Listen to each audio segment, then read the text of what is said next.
ubupfakazi bishoboka ko akarengane kawe katangiye n'igihe warangirije kwiga bishoboka ko kuki utanditse w'izina ryawe kuki utanditse w'izina ryanjye biri mu buryo muri ahantu amahoro y'Imana umugisha Imana itanga ubane namwe mwese aho muherereye abari mu gihugu cy'u Rwanda n'abari hanze y'u Rwanda mwese mugubwe neza kandi mugubwe neza cyane waba dukurikiye ubabaye cyangwa se ufite ibibazo bitandukanye ariko reka nkubwire ngo kurira kwararira umuntu mu gitondo impondo zikavuga niyo mpamvu tugira gutya tugakora hirya no hino tukazana abantu inararibonye ndagira ngo mu kiganiro cyasohotse saa sita narabibabwira ngo ati tuba twifuza abantu bakuru kandi isengesho twararisenze Imana iraritwemerera uyu munsi tugabije undi mukozi w'Imana uraho neza n'amahoro yego n'amahoro cyane reka ngusabe kugira ngo usuze abakunzi b'Imana irahari TV ndetse n'abakunzi ba MOSI TV bakunzi b'Imana irahari TV ndabasuhuje mu izina rya Yesu bakunzi ba MOSI TV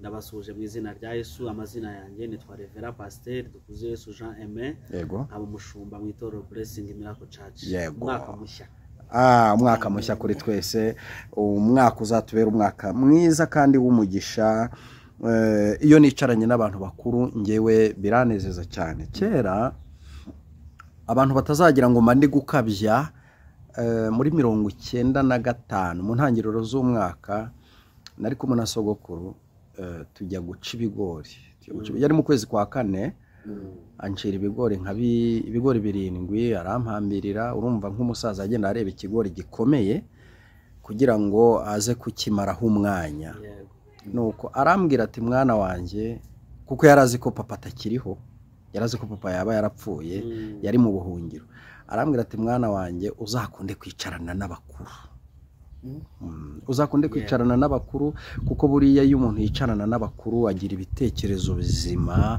agira indangagaciro zandi umunyarwanda amenya amateka mu mibereho yanjye burankunda kwicarana n'abantu bakuru cyane niyo mpamvu nakunze kubisaba Imana mbwira Imana ati Imana ku Imana irahari TV uyu mwaka wa 2025 uzambe kwicarana n'abantu bakuru amen kugira ngo nanjye nkomeze gukura ntabwo byatinze rero mu kwezi kwa gatandatu yahise yitahira ariko mu bintu bibaho nanditse ngenderaho kwicarana n'abantu bakuru kiri ku mwanya wa mbere na madamu wanjye arabizi uyu munsi rero ndishimye mukozi w'Imana reka ngusabe kugira ngo udusabire umugisha udusengere mbere yo kugira ngo dutangire ikiganiro cyacu uyu munsi karibu Mana mu izina rya Yesu turagushima kuri Imana ikomeye turagushima kuri Imana nziza turagushima kuri Imana iturinda ku manywa na nijoro turagushima kuri Imana itubera amaso turagushima kuri Imana iturwanirira ibyo tuzi n'ibyo tutazi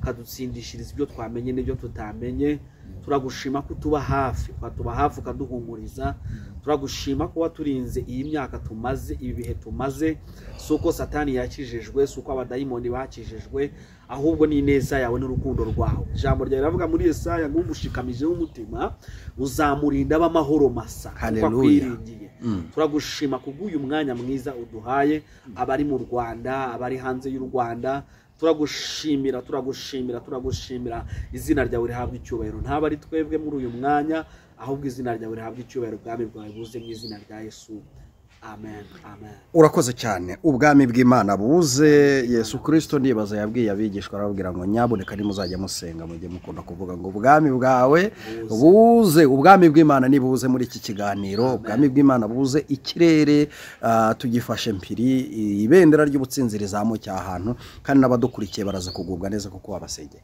hanyuma ntabwo dufite byinshi byo kukubaza icyo koze twaguhereza ikaze ndetse na karibu kugira ngo utugezeho ikimana yaguhaye kutugezaho uyu munsi wa none murakoze cyane reka twinjire mu mwanya w'ijambo ry'Imana abadukurikiranye turareba mu gitabo cy'umuhanuzi Yesaya turasoma ijambo ry'Imana mu gitabo cy'umuhanuzi Yesaya igice cya 51 umurongo wa 21 tugeze kuri 23 Yesaya 51 tugeze kuri 23 reka dusome mu izina rya Yesu nuko noneho rero umva ibi yewe urengana ugasinda utanyoye vino umva ibyo Uwiteka umwami wawe kandi Imana yawe iburana urubanza rw'abantu bayivuga iti dore ngiye kukwaka nkwatse igikombe cy'ibidandabiranya aricyo gikombe cy'umujinya wanjye wari ufite mu ntoki ntuzongera kukinyweraho ukundi ngishyize mu biganza by'abakurenganyaga bakakubwira bati rambarara tukugende hejuru nawe ugatega umugongo wawe nk'ubutaka cyangwa nk'inzira y'abagenzi. Imana ihabwe icyubahiro. Amina. Nkunda cyane iyo ngiye kuvuga ijambo ariko nanjye rifasha. Yego. Ngumva nanjye ubwanjye hari ukuntu rifasha. Iri jambo riramfasha ku rwego rwo hejuru. Harimo amagambo ngiye guheraho avuze ngo nuko rero umvibi yewe urengana. Kuki batashyizeho izina? Bibiliya ni inyanja. Bibiliya ni ngari. Hari aho uzagera ukumva bavuza inkuru bakakubwira ngo ni kwa Zakayo, bakakubwira ngo ni kwa Simoni, bakakubwira ngo ni bya Petero, bakakubwira ngo ni bya Lazaro. Ibyo ahari bikakugora kubyumva ugira ngo bigarukiye kuri Lazaro gusa, bikakugora kubyumva ugira ngo bigarukiye kuri Zakayo gusa, bikakugora kubyumva ugira ngo bigarukiye kuri Yayiro wenyine, wakumva ngo ni kwa Korneliyo ukagira ngo bigarukiye kuri Korneliyo wenyine. Aha rero siko bimeze. Bavuze ngo umvibi yewe urengana. Inde urengana? Ninde bari kurengana? Ni njyewe. Ni ijambo ryawe ntabwo ari ijambo ry'undi muntu. Iyo tuvuga kurengana warenganira muri biro, iyo tuvuga kurengana warenganira mu modoka, iyo tuvuga kurengana warenganira mu Rwanda, iyo tuvuga kurengana warenganira kuri social media, iyo tuvuga kurengana i Burayi waharenganira, iyo tuvuga kurengana muri Europe waharenganira, iyo tuvuga kurengana mu Rwanda waharenganira, iyo tuvuga kurengana akarengane kakubaho ukora akazi ko mu rugo, iyo tuvuga kurengana. Ariko ndashima Imana ikiza umuntu akarengane. Ndanashima Imana yashizeho leta y'u Rwanda kurenganura abarengana. Imana ihabwe icyubahiro. Bibiliya yaravuze ngo nuko rero umvibi yewe urengana. Yewe urengana. Diyaritikira izina. Imana izi amazina yacu. Imana izi amazina y'abatubyaye. Imana izi amazina yawe. Kuki itanditseho izina ryawe? Kuki itanditseho izina ryanjye? Biri mu buryo buri muri ahantu enkoni butazwe. Yewe urengana. Urimo urarengana gute? Umaze imyaka urengana gute? Umaze ibihe urengana gute? Umaze ibyumweru urengana gute? Bishoboka ko akarengane kawe katangiranye n'igihe washakiye. Bishoboka ko akarengane kawe katangiye n'igihe wabereye ipfubyi. Bishoboka ko akarengane kawe katangiye n'igihe wabereye umupfakazi. Bishoboka ko akarengane kawe katangiye n'igihe warangirije kwiga. Bishoboka ko akarengane kawe katangiye ugitangira kubatizwa. Bishoboka ko aribwo akarengane kawe katangiye kuko hariho n'akarengane k'imyizerere, hariho n'akarengane k'imyemerere. Ariko Imana ntabwo yitaye kuri buri karengane akariko kose, izanye itangazo kuri iyi tariki. Nuko rero umva yewe urengana, warangiza ukamera nk'usinze utanyweye. Ibi nabyo ndagira ngo mbivuge akantu gatoya. Gusa nusinda kandi utanyweye nukugaragaza stress, nukugaragaza ibibazo, nukugaragaza mu mutwe ko hari uburyo wacanganyukiwe. Wari wabona umuntu ubukene bwacanganyukishije, wari wabona umuntu inzara yacanganyukishije, wari wabona umuntu agahinda kacanganyukishije, wari wabona umuntu imibabaro yacanganyukishije. Nuko rero yewe urengana ugasinda utanyweye, tega amatwi wumve ibyo Uwiteka umwami wawe uburana urubanza rw'abantu be avuze muri uyu mwanya. Ninde uvuze? n'Uwiteka. Tega amatwi wumva ibyo Uwiteka uburana urubanza rw'abantu be avuze muri uyu mwanya. Ngo dore nkwatse icyo gikombe cy'ibidandabiranya, nkwatse icyo gikombe cy'umujinya wanjye, nkwatse icyo gikombe umaze igihe unyweraho, nkwatse icyo gikombe shako gahinda, nkwatse icyo gikombe cy'iyo mibabaro, nkwatse icyo gikombe cy'urwo rushako rwanze, nkwatse icyo gikombe gikombe cy'urwo ruzingo rwanze. Hari no kurengana kubera ko umaze igihe udashaka, hari no kurengana kubera ko byanze, hari no kurengana kubera ko byanze, ariko Imana iravuze ngo ikwatse icyo gikombe cy'ibidandabiranya, watse icyo gikombe cy'ibidandabiranya, watse icyo gikombe umaze igihe unyweraho. Imana yemeye guhindura stati yawe, Imana yemeye guhindura stati yawe, guhanuza ifite muri uyu mwaka, guhanuza ifite kuri iyi saha. Imana yemeye guhindura amateka yawe, Imana yemeye kukwimura ku ntebe wari uriho, Imana yemeye guca agasuzuguro umaze iminsi kakuriho, Imana yemeye guca amagambo umaze iminsi uri muravugwa. Haleluya, haleluya, haleluya. Imbaraga n'amavuta, imbaraga n'amavuta. Yego, watse icyo gikombe. Imana yemeye ko ayo magambo batazongera kuyavuga. Watse icyo gikombe, watse icyo gikombe wari ugifite mu ntoki zawe.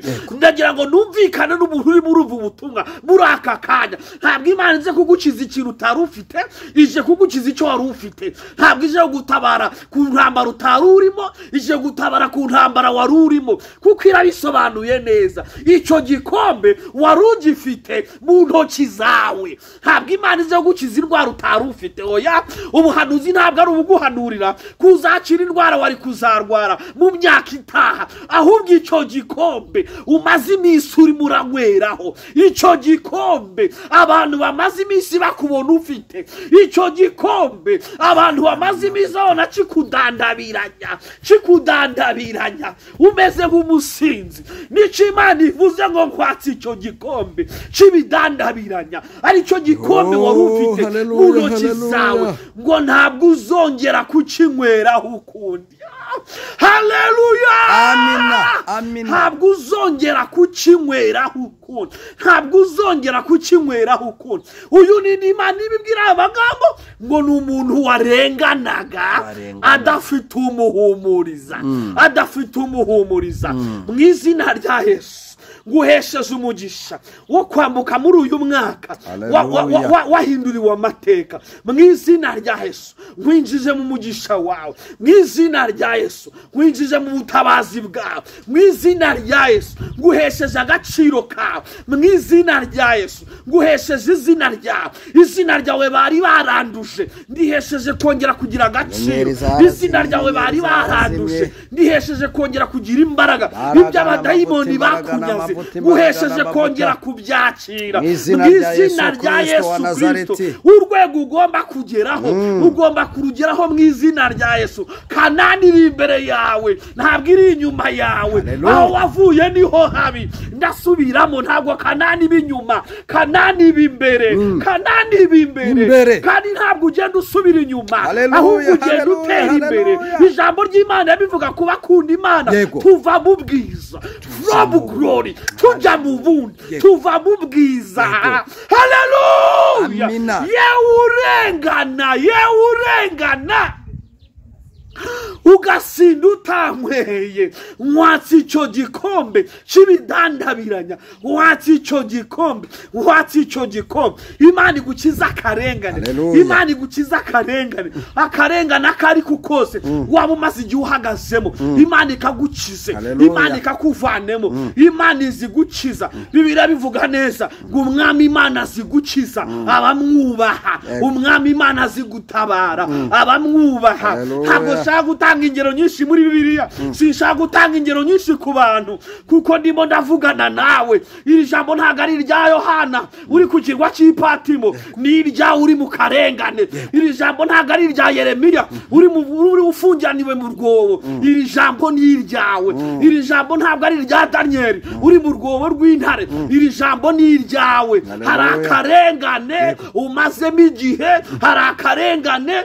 umazemo igihe. Imana yafashe umwanzuro, Imana yafashe umwanzuro, nkwambuye icyo gikombe cy'ibidandabiranya, ntuzongera kukinyweraho, ntuzongera kukinyweraho. Ndagira ngo winjire mwihishurirwa ukimara kumvira ijambo, ndagira ngo winjire mwiyerekwa ryo kwireba mu buzima wari urimo uyu munsi, ukabona bwahindutse, ukabona ubuzima bw'uyu munsi bwahindutse amateka. Ndagira ngo nkutangarize ikintu Imana ivuze muri iri jambo, ibyo umaze iminsi urimo bigiye guhinduka amateka, bigiye guhinduka ejo hashize, bigiye guhinduka ejo habayeho, bigiye guhinduka ejo habayeho, bigiye guhinduka ejo habayeho. Mwatsi icyo gikombe cy'ibidandabiranya, ye urengana lote pose fone traide kirebo. Imana irimo iravugana, numvishijwe Imana irimo iravugana nanjye. Iki ni igihe cyawe, iki ni igihe cyawe. Abagusekaga ntibazongere kuguseka. Iki ni igihe cyawe, Imana irimo iravugana nawe. Abakumwazaga ntibazongere kukumwaza. Iki ni igihe cyawe, Imana irimo iravugana nawe. Ibyakwirukansaga ntibizongere kukwirukansa. Iki ni igihe cyawe, Imana irimo iravugana nawe. Ibyari byarakugizeho ijambo bikakurekura. Iki ni igihe cyawe, ngo bararose, ngo barazinze, ngo baratabye, ngo bashize mu icupa, ngo baramanitse, ngo batambye ibitambo, ngo baranditse, ngo barasebeje, ngo bagize gute, ngo baza aho utaha, ngo baza aho utuye, ngo baza ibyo ukora, ngo baza aho abuvugana nabo, ngo baza aho urira, ngo baza aho unywera, ngo baza aho bagufatira, ngo baza ibyo bagufatiramo. Hejuru yabo Imana itangaje itangazo. Ye urengana, ye urengana, wa mugabo urengana. Iri jambo nagira ngo uryumve nk'iryawe. Umugore urengana, ngo inavuge ngo ye wa mudamu urengana. Ryavuze ngo wowe urengana, wowe urenganira mu kazi, wowe umugabo urengana. Wirukanwe nta mpamvu, nta mperekeza wahawe, uhora ugambanirwa nta mpamvu, uhora mu karengane nta mpamvu. Nukurengana no guhinga abandi bakeza ntiweze, nako nakarengane, nako nukurengana. Uza abandi basarura, mwarabibiye rimwe ukabona ntusaruye, ngo nuko hari umuntu wakandagiye mu murima wawe, ngo nuko hari umuntu watabye ibintu mu murima wawe. Ye urengana, ye urengana, ye urengana, ye urengana ku mpamvu izarizo zose uri murenganiramo. Ijuru ryatangaje, ijuru ryafashe umwanzuro, ijuru ryafashe umwanzuro, ijuru ryafashe umwanzuro, ijuru ryafashe icyemezo. Ngiye kukwambura icyo gikombe cy'ibidandabiranye, ari cyo gikombe umaze iminsi unyweraho, ari cyo gikombe umaze iminsi ufite mu biganza byawe, ari cyo gikombe umaze iminsi ugendana. Iki gikombe iyo ugifite abantu ntago bayoberwa ikintu ufite mu ntoki. Niyo mpamvu abantu benshi bazi amateka y'ibibazo byawe, ari nabo bagiye kumenya amateka y'ibisubizo byawe. Ndashima Imana, igikombe wakinywaga wanadandabiraga abantu bakureba, aho wadandabiraniraga, aho wanyweraga, niwe Imana ikikwakiye. Ndagira ngo mvuge ijambo rindi ririmo hagati, ngo ngishize mu biganza. Haleluya. Iki gikombe Imana ntabwo ikikwambuye ngo ibura ahantu igishira. Ntabwo Imana ikikwambuye ngo ibura ahantu ngo ikigumane nayo. Ntabwo Imana ishaka kukigumana, ntabwo Imana ishaka kuzongera kukinywera. Ngo ngishize mu biganza by'abakurenganyaga, ngo bakakubwira ngo rambarara, rambarara, ryama hasi tukugende hejuru. Ngo nawe kubera amabura kintu, kubera kubura icyo ukora, ukemera ukarambarara, bakakugenda hejuru, gukamera nk'inzira y'abagenzi. Imana iravuze ngo ngishize mu biganza by'abakurenganyaga, ngishize mu biganza by'abakurenganyaga. Barangiza bakakubwira ngo rambarara tukugende hejuru, rambarara tukwicare hejuru. Ngo nawe ukemera ugatega umugongo, ukamera nk'inzira y'abagenzi. Ndashima Imana izanye ubutabazi ku buzima bwawe. Ndashima Imana izanye yerekwa rishya ku buzima bwawe. Ndashima Imana itabaye umugabo wawe. Ndashima Imana itabaye abana bawe. Pst kotala benefore dra. Ndashima Imana itabaye business yawe. Robini chantere kirebo. Ndashima Imana iguhaye visa wari warayibuze. Pst kotala benefore. Ariko ngo bari abantu ngo bahanura, ngo bagahanura na visa.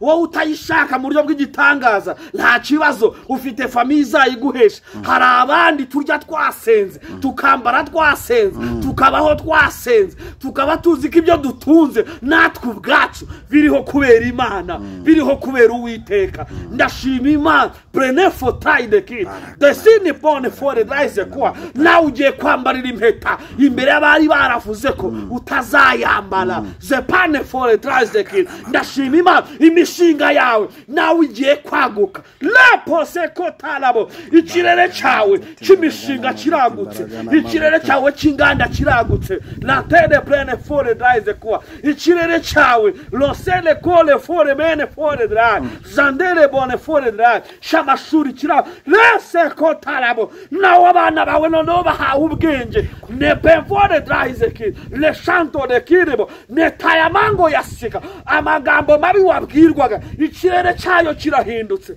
noneho ugiye kubwirwa amagambo meza urengana ugasinda utanyweye ni wumva ibyo Uwiteka avugana nawe nkwatsi icyo gikombe cy'ibidandabiranye nicyo wanyweraga nicyo wahoranaga kuwa mbere wahoranaga icyo gikombe kuwa kabiri ugahorana icyo gikombe imyaka ishize unywera muri icyo gikombe ntabwo wari uzi ko iri tangazo rizabaho ariko Imana iratangaje ngo nkwatse icyo gikombe cy'ibidandabiranye ari cyo gikombe cy'umujinya wanyweragaho dore ubuhanuzi bwawe benefotaya kidebo uburwayi wari ufite Imana irabugucishije kuko nicyo gikombe wanyweragaho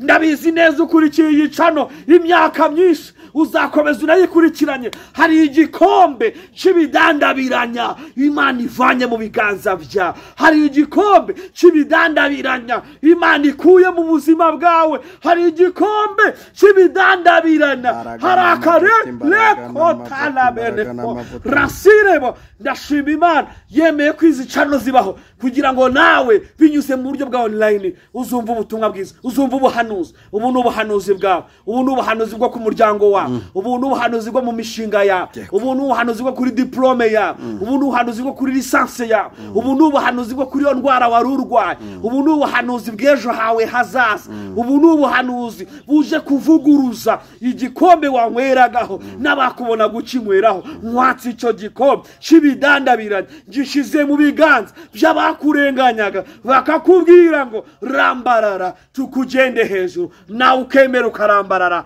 ugatega umugongo ukamera nk'inzira y'abagenzi ariko dore igese fotala kidebo benefotaya saserebo yasi leto pesefo shande kidebo alo papa le prefone transe kidebo shantita yamande fore dra ni Imana ibasha kubohora umuntu aboke benese kontayabo ni Imana ibasha gukingura hakinze imbere y'umuntu hagakinguka la bana fore ni Imana ibasha gukura umuntu mu kimwaro akava mu kimwaro nefode sefore praifo ni sifoni ya kidebo ni Imana ikiza indwara zose kuko ni Jehova Rafa la santo benefo alakuwa ne transegedevore sai ni Imana ikuraho amarozi ni wayivore fore sai de kide ni Imana ikuraho imigambi yincakura bini washante kedefo yas